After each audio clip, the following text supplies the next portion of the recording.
welcome back to Hebrew. We last time talked about Qal perfects and perfect verbs. This time, this particular video lesson, we'll talk about Qal imperfects.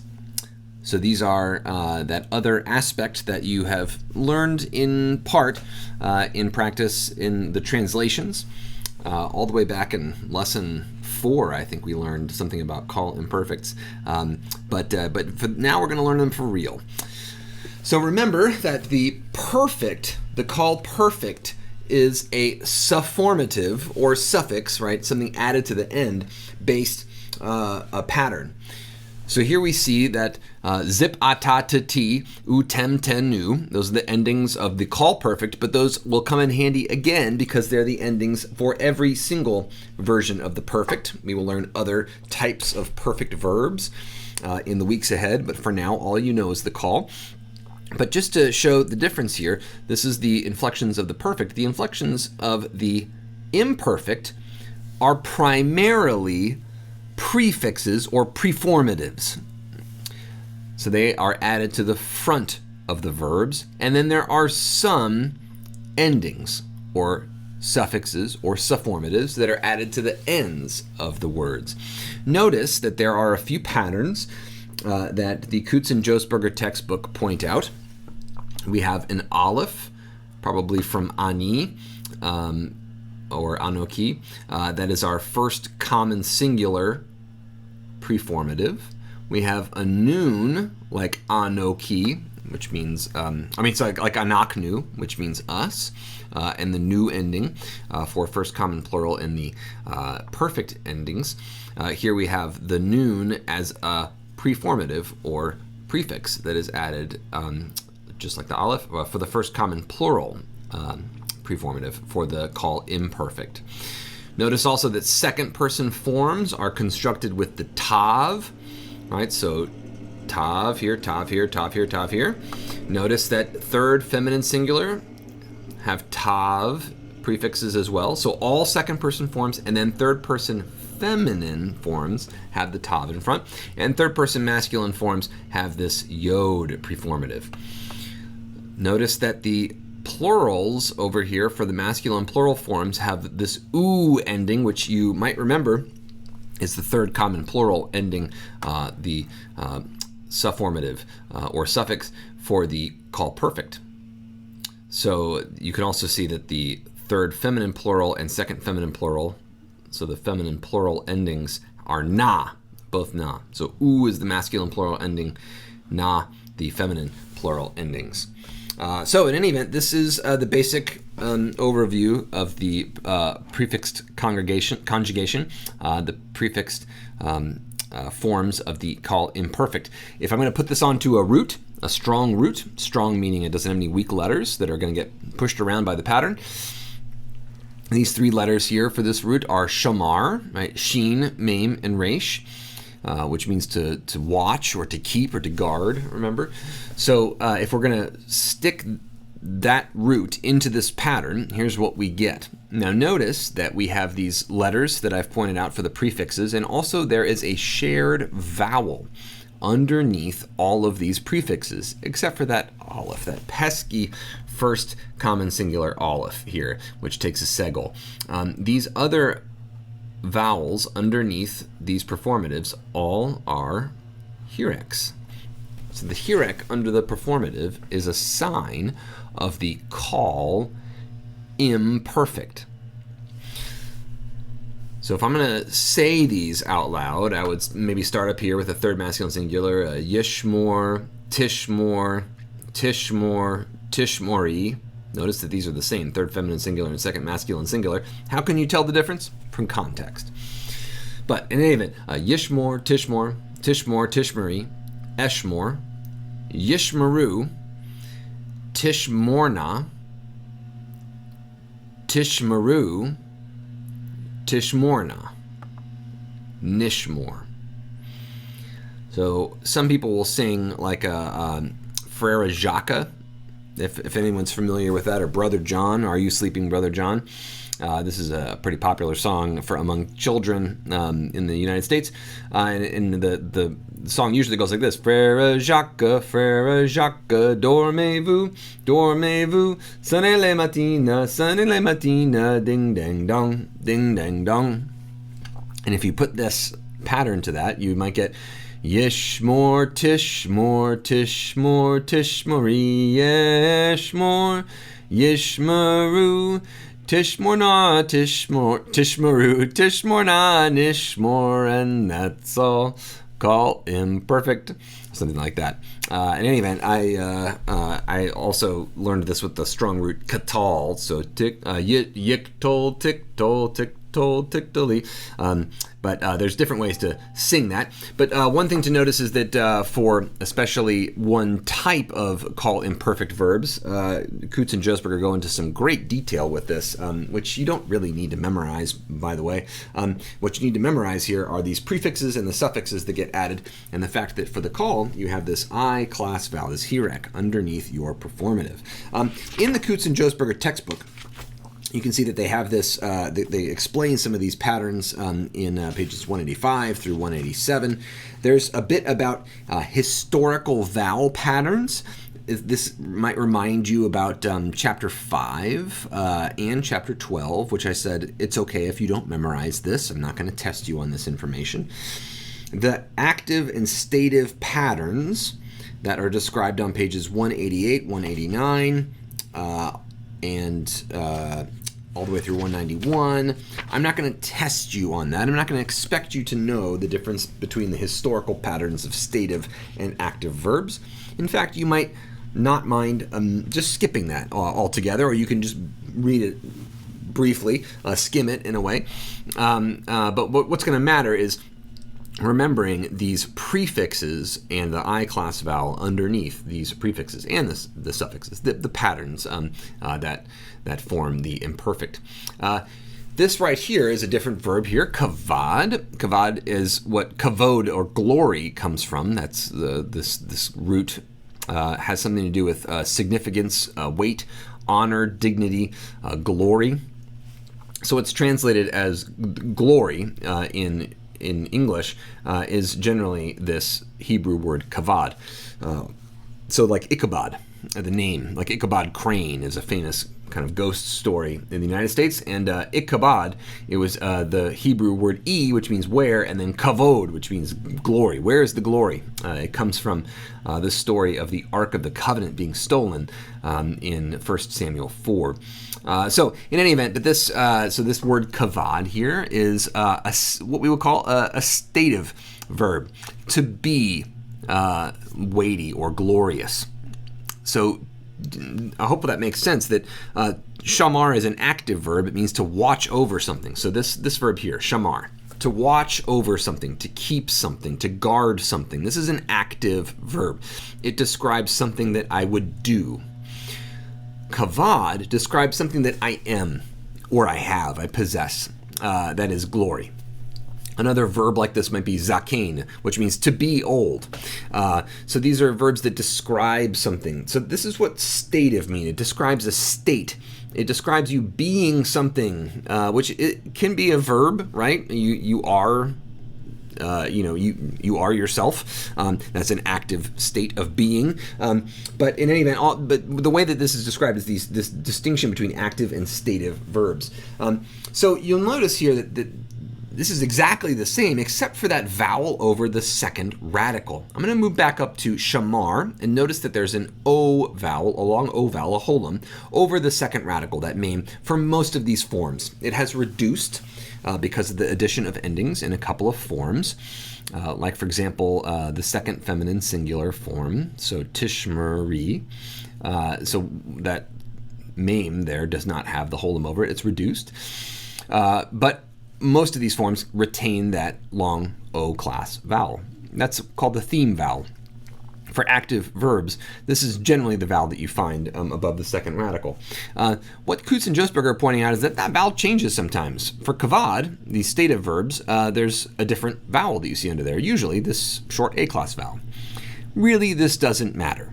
What matters is notice that you have your performatives that signify the imperfect. Yods for third masculine singular and plural. Tavs for third feminine singular, third feminine plural. Also for the second forms, second person forms, all of them. The aleph stuck onto your root to signify first common singular, I, and then the noon stuck on to the front of the first common plural to signify we. So if I was to translate this, the third masculine singular, he will be heavy or weighty or glorious.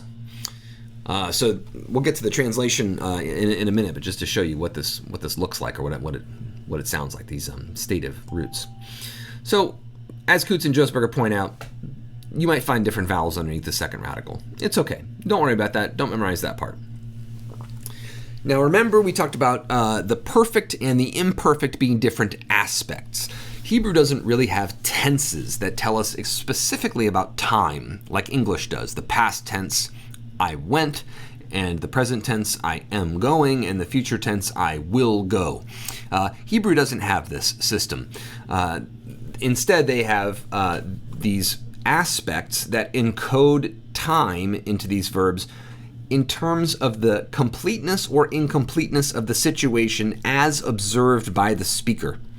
So the perfective aspect gives this kind of snapshot of something that has happened or is happening, but that seems complete in some way. There's a completeness to the perfect. The imperfect, in contrast, is about an ongoing situation. It's still developing from the perspective of the speaker. This might describe something even in the past, but that was ongoing from the perspective of the speaker as that story is being told. So, action as it is developing. These are our two different main aspects. So they often get translated in terms of the past tense and the future tense in Hebrew, in English, when we translate Hebrew into English. So when I translate the imperfect into English, I often will have some kind of present or future tense. So if we translate the perfect, generally this biggest box here, these are by the way 5 boxes that are just different ways you can translate the perfect, right? I would generally translate the perfect in Hebrew, the Qal Perfect, with completed action. But remember, there's other things you can possibly mean with it, even this kind of like future kind of sense of meaning that you can have with it. Well, the incomplete action, like if I was to say this is ongoing, I would use the imperfect in Hebrew to describe this kind of ongoing, incomplete action, which generally has to do with the present or the future when we translate it. So, I am walking to the store and somebody says, there's going to be a sale tomorrow.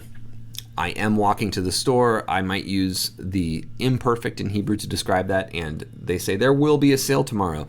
I would use the imperfect in Hebrew to say that, to enunciate that. Okay, so here's an example of this incomplete action or ongoing action. This first word here is Adoniyahu, which if you just stop for a minute and think, you know that word, Adoni or Adonai, right? That means Lord, and then Yahu. Yahu is the short form of the name Yahweh. See this Yahu right here? Yahu. So Yah or Yahu, you'll see like hallelujah. Hallelujah means praise, and then Yah means Yahweh. So here's Adoniyahu, means my Lord is Yahweh. That's Adonijah's name, one of the sons of David who fights Solomon for the throne. But in any event, Adoniyahu Yimloch Acharai. Adoniyahu, Adonijah, Yimloch. Now you know this root, malak, right? Which means king. It has a yod on the front here. Yod is the third person performative. There's no suffix, which means it's not plural, it's singular. So this is he will reign, or he will be king, he will rule. And then acharai. Achar means after, and acharai, this is the first person ending here, after me. It's a little bit strange vowel pattern there, but in any event, Adonijah will be king after me. So that's the incomplete action, right? He's not king yet, but he will be king.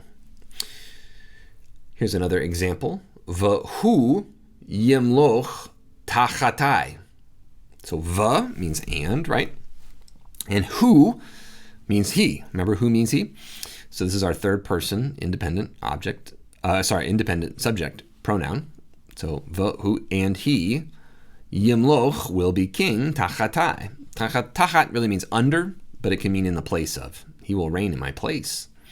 This is part of that same discourse in 1 Kings chapter 1, really about the succession for David who's dying. This example right here, Ani echrot itcha barit. That should be barit. It says barut. Sorry, there's two schwas there. It should be just a schwa and then should be a hirek underneath this resh. But sorry. So anyway, ani means I. Echrot. We have too many letters there. We have 4 letters. Can we cut any of those off? Well, an aleph on the front can be this first person imperfect performative or prefix. So I will, and then karat in Hebrew means cut. I will cut. And then itecha, remember that's et, and then cha are object, suffix, pronoun. Cha is the one that means you, masculine, singular.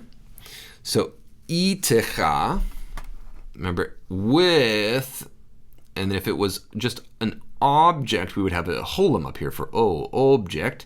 This is for with. Itecha, which means with you. So I will cut with you, barit, a covenant. By the way, cut a covenant means make a covenant. That's how you say that in Hebrew. You don't say make a covenant. You say I will cut a covenant. We translate that as I will make a covenant. But it might have to do with the cutting of the animals that we see in Genesis 15, where Abram cuts the animals and then God moves between them. That might have been part of an ancient covenant ceremony, so that might have had something to do with it. Or there's some other kind of cutting that took a part of an ancient covenant ceremony, but we don't really know for sure. So in any event, those incomplete actions, right? I will do this, he will reign, you will do this, etc. That's the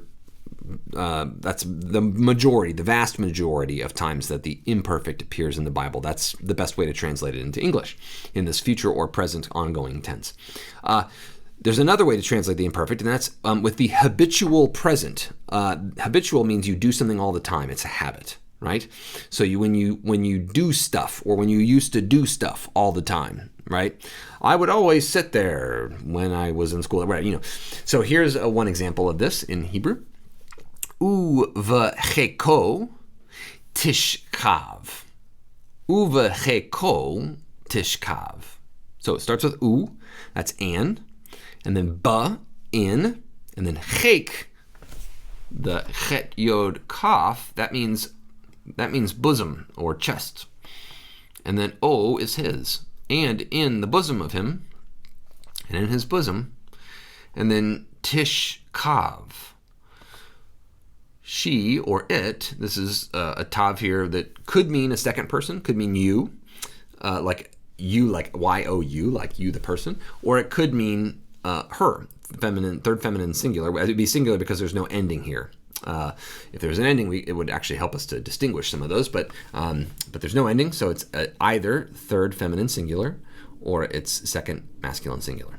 Now we can do this by context. In the middle of a story, this story in 2 Samuel 12 is about this ewe, or kind of like a lamb, right? So, and in his bosom, she or it was lying. Shachab means to lie down, like to lie down to go to bed. So this is, in the story, if we had more context to go on, you could tell that this was an ongoing act in the past. So it's just like, it's like when someone says, yeah, I used to sleep there. Like every night I would sleep there, right? Remember when I used to sleep there every night? In Hebrew, that would be an imperfect because it was this thing that happened all the time. It was ongoing. It wasn't a simple event in the past. That would be the Qal Perfect that you'd use to describe that. Here's another example. Kol. Now this looks like kal, but remember it's kol, that word that means all, and it has the makef afterwards. So kol yemei asher yishkon ha, or he, anan al ha mishkan. So kol, all. Yemei, this is actually kind of hard to get, sorry. But yom means day. Yomim means days. or yamim can mean days, and then yamei, we have the reduction of the vowel here, and then this is for this sere yod here is for the plural here. So whenever you see yamei, kol yamei, you're looking at all the days of, right? And then asher meaning which or who or that or whatever. This is our relative particle, is a grammatical term for it. So all the days which yishkon, this is shakan, this is to dwell or to tabernacle, to dwell. And this is a yod here in the front, so third masculine singular. There's no ending here. So it's third and then masculine singular. So yishkon, he will tabernacle or he will dwell. Ha'anan, the cloud. So that's the heat. The cloud will dwell. Al ha-mishkan, upon or on, the, and then mishkan. You can see that the root's the same, right? Shakan. A mishkan is the tabernacle. So all the days which the cloud dwelt upon the tabernacle, or tabernacled upon the tabernacle. As long as the cloud, the kol yamei, all the days which is often translated in English as long as. So, as long as many days as the cloud would dwell over the tabernacle or settle or rest upon the tabernacle. So this is from Numbers 9, that P passage explaining how they think the tabernacle works. But remember, the cloud would sit and then the cloud would move and then they would follow the cloud. But in any event, so you can see how this has got to be in the past, because the book of Numbers is describing all the events in Numbers as things that happened long ago. And this is an ongoing action. So as many days as that cloud was keeping on dwelling upon the tabernacle, then they would stay. Okay, so this next example here, Hachamim yitzpanu da'at. So Hachamim, this Chacham is wise or wisdom. So Hachamim is the wise ones, the sages. So the wise ones, yitzpanu da'at. Da'at means knowledge. So tzafan is our root here. We have a yod in the front and a shurek at the end of that, right? The shurek tells us that it's plural, and the yod tells us that it's third masculine. So this is a third masculine plural. So the wise ones are doing something, right? They are storing up knowledge. Tzafan is to store something. So the wise ones are storing up knowledge, or this is what wise people do, I guess. So here, that's from Proverbs. Okay, so that's one way of thinking about this paskanov, this ongoing action of, say, storing up wisdom and so on, habitual action. There's another possibility. Again, these boxes are smaller than incomplete action because they are not nearly as common. But modal meanings. So a modal meaning, we will get to this in the next chapter in kind of stronger way, but this is another way to talk about this is volitional, like in terms of will. But modal really means whether or not, like, you don't know if something is going to happen or not. So it hasn't happened yet, and it might not happen. So you're expressing the possibility that something will happen. That's called modal. That's a modal use. That's a modal verb. Will it happen? Should it happen? Could it happen? Those are all modal verbs. So me, this first example here, me, Yahweh, asher eshma b'kol o. So me means who, right? So who, and then Yahweh. Who is Yahweh? Me, Yahweh. Who is Yahweh? Asher, that. Who is Yahweh? That. Eshma. Now you see Shema, those last three letters there. That's your root, your three-letter root, Shema, which means to hear. The aleph on front is your performative. That is added because it's a Qal Imperfect, first common singular. That's your aleph added to the front of that verb. So Eshma. So I will hear. And then B'kolo, with. Now, when you talk about hearing, often in Hebrew, the preposition that tells you what you're listening to, that's the preposition beit. In English, we say, I listen to a song. In Hebrew, you say, I listen with a song. And that means, in English, I'm listening to a song. So prepositions are just different in different languages. But here, so eshma ba, I am listening with, but in English, we would translate that as I listen to, and then kol o, the voice of him. So who is Yahweh? I will listen to his voice. So that doesn't make a whole lot of sense in English in Exodus, especially because it's Pharaoh saying, "Who is Yahweh that I will listen to his voice?" We can get a sense of what Pharaoh's saying. Pharaoh's saying, "I don't care who Yahweh is. Who in the world is this that I would ever listen to their voice?" Right? So that's why it's in the imperfect, because it's like it's expressing. If this was in the Qal Perfect, it would express something that had happened, but it's never going to happen. That's kind of what Pharaoh is saying. So it's put in this. It's given this modal sense when we translate it into English. Who is Yahweh that I would ever listen to his voice? Another example of this: pen yishlach yado. Pen means lest, and then yishlach, right? Shalach means to stretch out or send out. Often it's the verb used to describe sending out your hand or stretching out your hand. So here the yod there, that's the third masculine singular yod. Lest he stretch out, and then yado is yad, hand, and then the whole vav there is the object suffix, the pronoun that got stuck on the end there. That's a third masculine singular pronoun. So yado is hand of him or his hand. Lest he stretch out his hand.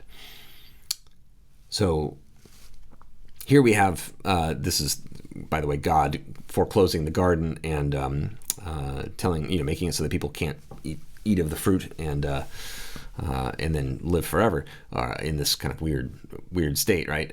So in any event, lest the person should stretch forth the person's hand. So this is we will call this a modal use because the person hasn't stretched out their hand yet. Like this whole conversation is happening so that this never happens. So otherwise, if we don't do this, otherwise the person will stretch out their hand. So it's not quite like future action that we're describing here, right? So in any event, these modal uses are really interesting uses of the Qal Imperfect. Again, ongoing action or incomplete action that hasn't ever been done and won't ever be done. How do you describe that? Stuff you won't ever do? With the Qal Imperfect. And then there's also these kind of past uses. These are really strange. They occur with the two prepositions ad and terim. Strange just because they're not very common.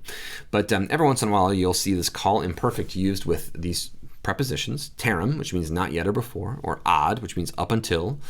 And so terim, yish kavun. Don't worry about that noon at the end. This is what's called the paragogic noon. This is like, you know how in English people will say like ye old butcher shop, and they'll spell shop S-H-O-P-P-E, or they'll say something like town center, but they'll spell it T-O-W-N-E-C-E-N-T-R-E, kind of the old English spellings of things. It's to make it sound old. Putting this noon at the end of verbs, it's called the paragogic noon in Hebrew. It just makes it sound old. So it's like ye old butcher shop or something. So before they lay down. So this is a story about the area of Joshua. You'll see some noons stuffed onto verbs here. But in any event, so just disregard. Feel free to disregard noons stuck on the end of verbs. But in any event, terim, yish kavu. Just think about it like that. So shakav means to lie down. The yod on the front is third masculine. The u on the end is plural. So third masculine plural. So before, or not yet, before they will lay down. And so we can even say this in kind of the future tense in English. Before they will lay down, make sure that they do this. It's like a story that's happening in the past tense. So that it'd be like before they lay down, the alarm clock went off or something. So if we're telling the story in the past tense, one way to think about this is like in English, if I'm telling a story about something that was ongoing and then it was interrupted in the past. So if I say, when I was a little kid, once upon a time, my brother and I were playing with this little toy car, and we while we were playing with this toy car, my friend busts into the room. So while we were playing with the toy car, that's kind of this ongoing action in the past that's interrupted in some way. So before they lay down, this other thing happened. So it's this kind of ongoing action that's interrupted in some way. That's one way to think about this. So here's another example, ad, or until. Yigdal, and that's from gadal. You might notice that root there, to be big. So it's got a yod on the front, so he will be big. Shelah bani. Until Shelah, that's a name there, by the way. My son, until the time that Shelah, my son, will be grown up. has grown up. So notice that this is like a story in the past where someone is saying, when Shelah, my son, will be grown. It's a future thing, but it's a story that's taken place in the past. So all to say, these are interesting uses of, and somewhat strange uses of the Qal Imperfect. You don't really need to. If that was confusing, don't worry about it. When you're translating a story, it's all going to make sense because it's part of the story. You'll get all these context clues from it. So if you're ever wondering, how else would I translate this Qal Imperfect if I'm not going to use incomplete action, that is the future tense, I will do this, or the present tense, I am doing this? How else might I do that? Well, that habitual, like a translation, that's a very common, it's not nearly as common as incomplete action, but it's a common use of the Qal Imperfect, especially in narratives when people are telling stories about what used to happen. So let's do a little bit of practice here. So here we have a word. This is a verb here. This is a Qal Imperfect. I'll go ahead and spot you that. You can maybe notice your prefix. That's an aleph. And then your root, katav. Katav means to write. So echtov means I will write. Notice your aleph there as your prefix. Yish'al.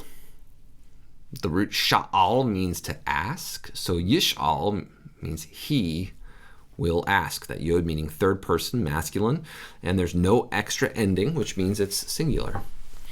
Niktov, katav again means to write, but the noon on the front, think of nu for our perfect endings. Here we have that noon stuck on the front here, which means we will write. Yim shach. Mashach means to anoint or make a Messiah out of, right?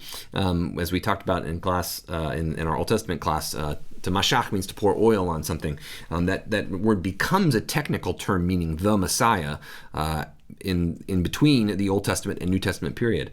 But in the Old Testament alone, a Messiah doesn't mean one person that is God who's come to save the world.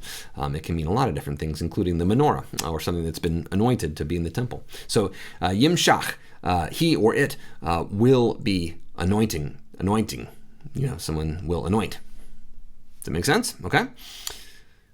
The action of anointing. So here the verb is nikrot. Karat, which we talked about earlier, is that verb to cut. Karat, cut. And then the noon on the front, nikrot, we will cut. Another example here, tichtavu. Look at those middle three letters. Katav, which means to write. We've seen that one a couple times. It's got a tav on the front, which could mean third feminine singular or plural. It could mean third feminine, or it could mean any second person form. So what's our ending? Our ending is an a shurek, which is a masculine plural ending. So this is going to be second masculine plural. Y'all, masculine subjects, will write. Here's another example. Yishkavu. Shakav is our verb in the middle there. We have a prefix and a suffix, or a performative and a sufformative. Shakav, to lie down. So ya is a third masculine performative, and u is a plural, so third masculine plural. So they will lie down. This one here, tiz kari. Zakar means to remember. I can never remember what that word means, which is how I remembered that it means remember. Some reverse psychology there. So tiz kari, the tav on the front can be third feminine singular, or it can be third feminine plural, or it can be any of the second person markers. And there's a yod, just a single yod at the end. This is the second feminine singular form. So it's you will remember, spoken to a feminine subject, or object in this case. You will remember. So you will remember. Okay, so tichratu,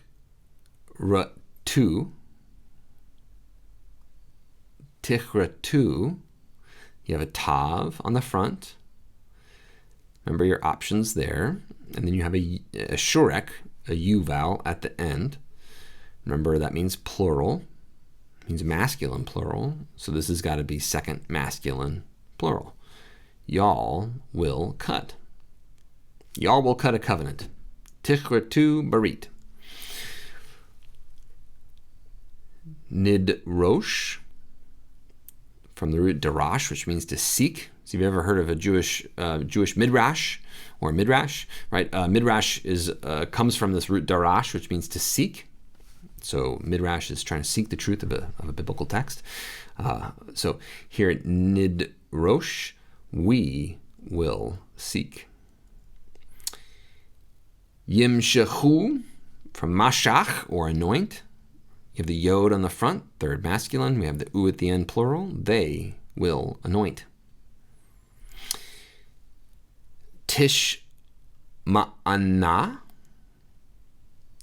Too many letters there, far too many letters. But do you see three that form a pattern that you recognize as a root that you memorized? That's shama in the middle there. A tav on the front, a na on the end. If you remember from the introduction where we showed the endings, this is the feminine plural ending.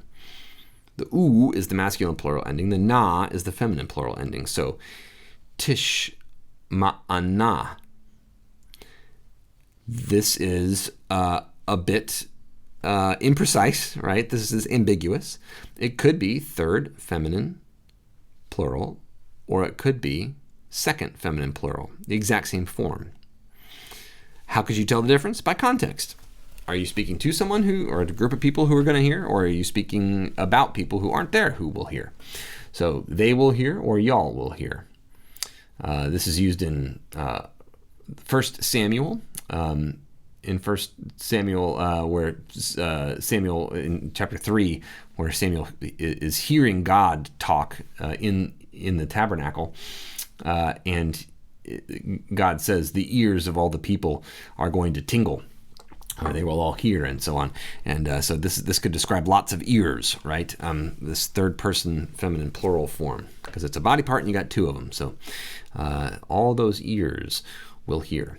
Okay, so tiv tachi, batach means to trust.